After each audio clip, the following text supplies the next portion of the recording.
Redditors, what is the most fucked up thing you have ever done?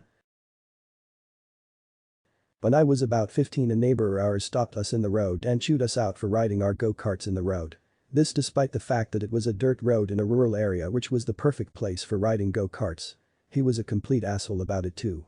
I don't know where I got the idea from, but I promptly went home, called the electric company, pretended to be the neighbor, and told them I wanted my electricity turned off as we were moving. It was the 80s, so they just looked the account up by name and address and promptly entered my request in the system. I'm sure it was just a minor inconvenience for them, but they deserved it in my opinion. For some reason this seems like extremely 80s type revenge. Lol, this is worthy of our petty revenge. Sometimes you can do really fucked up things without any intent or awareness.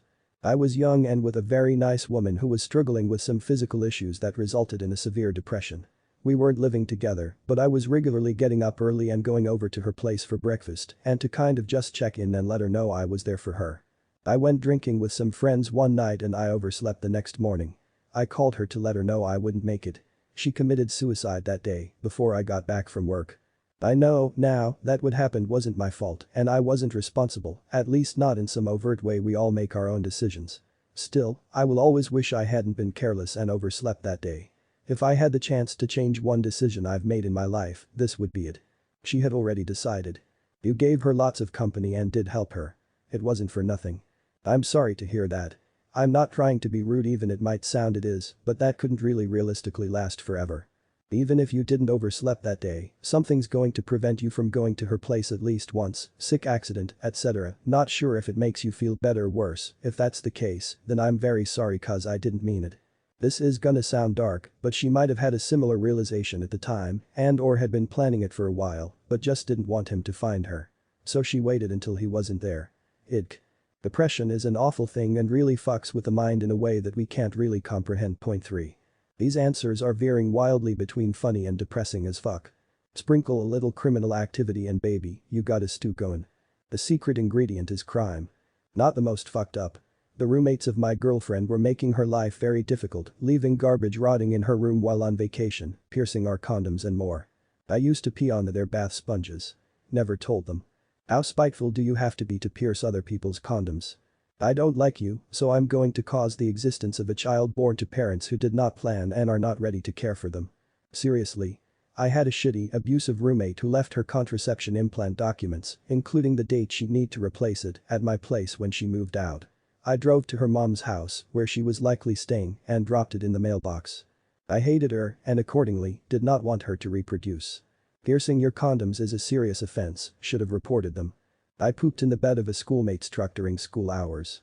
Where's the truck supposed to sleep now? One time, a girl I had minimal interest in, but had mutual shared friends with, had sent me a text basically saying, I have feelings for you and I'd like to explore where that takes us. I then typed up a message to my good friend saying, please kill me now, I think she wants a relationship. Keep in mind, this girl was nice and all, but just wasn't my type. I'm also a people pleaser, so the thought of having to turn down someone makes me uncomfortable and I dreaded having to tell her I wasn't interested. I've been turned down before. It sucks. I don't want to do that to someone else. I did not mean the please kill me now as a knock on her as a person, but as I don't want to be in this situation. You can probably guess what happened though. Yep, I sent the please kill me now text to the girl. After immediately realizing what I did and thinking for about 30 seconds how I could possibly talk my way out of not sounding like the biggest jerk in the entire world. I realized that there was no good way to spin that. I decided to just try my best to explain to her that it wasn't meant to be mean and blah blah blah. I also said that she didn't deserve that blah blah blah. Didn't matter. I still cringe about it to this day. My parents have a piano in their living room. My dad was playing the piano one day like 10 years ago and I typed up a text to my brother saying something like, have you noticed how dad has been struggling through the same songs for 10 years but has never gotten any better? Yep, I accidentally sent it to my dad. Oof. That may be worse in some ways because you have to see him again. I haven't seen that girl in like 12 to 13 years. At least, you owned it.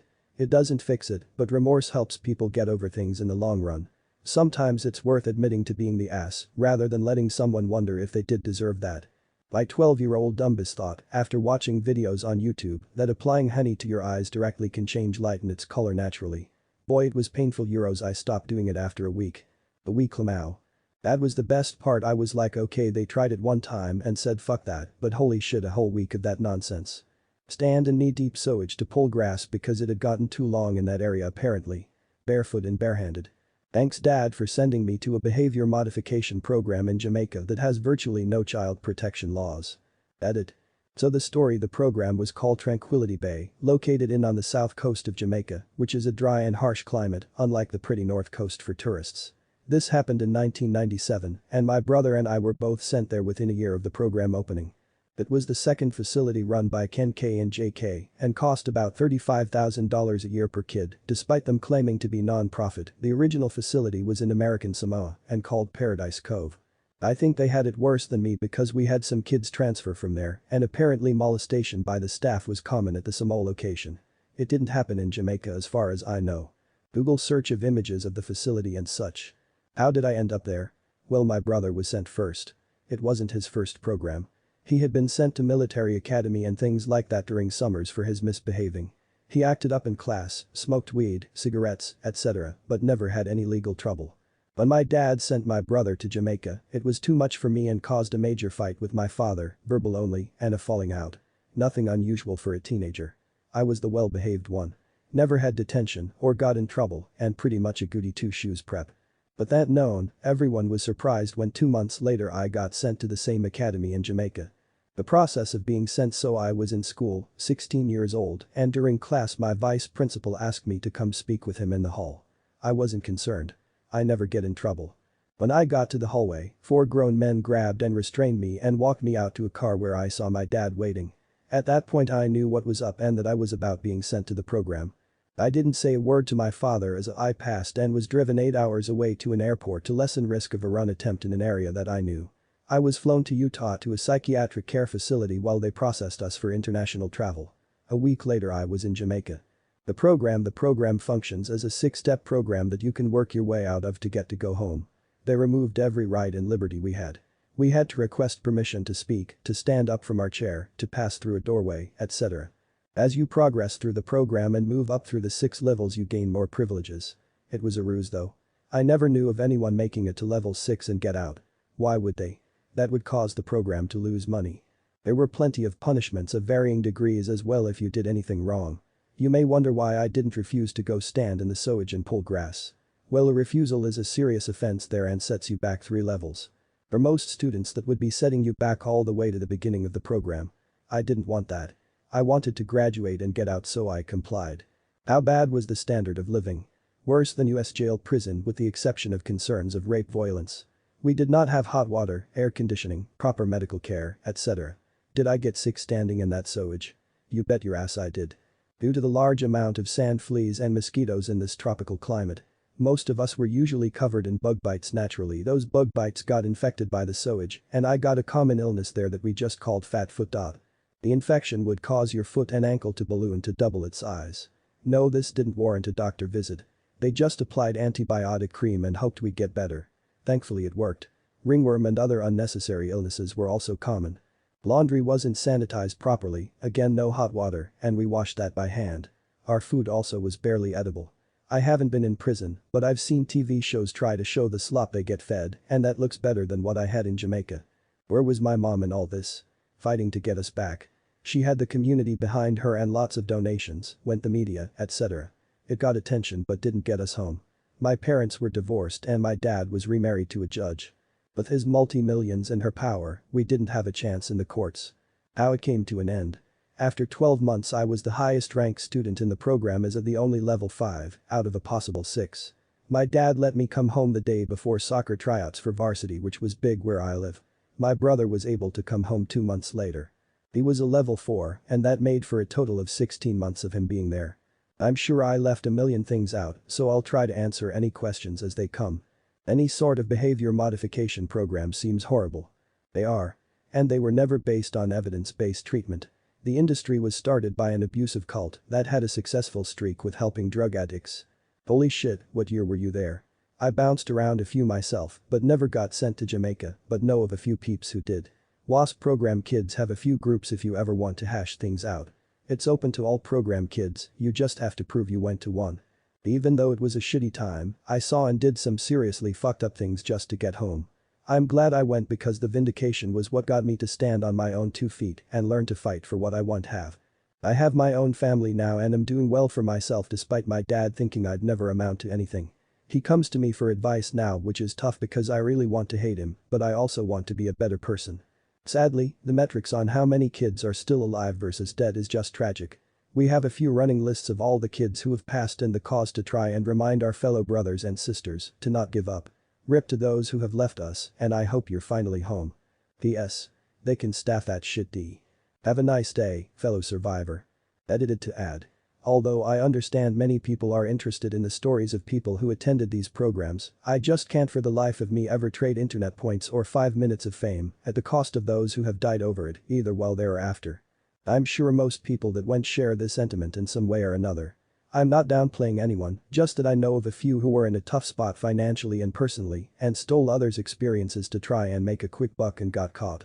I'd be willing to share some experiences just so that people are aware that these programs still exist to this day, but it's difficult because if you went there at that time, you could pinpoint the people in the story, and I wouldn't want it to come back to those who have hid this past. It doesn't matter where you went or who had it worse. It doesn't matter if you were there a month or 10 years. It hurt you in one way or another, and just know that there's support amongst us if you're ever wanting to talk about it. What broke my heart is for a good while, I'd try and find my friends afterwards to catch up or help those I knew who had it rough well in. After months or years in some cases of trying and I get some info, I come to find out that I had just missed them and they died a month or two ago. Sometimes it's an overdose, others it's a suicide.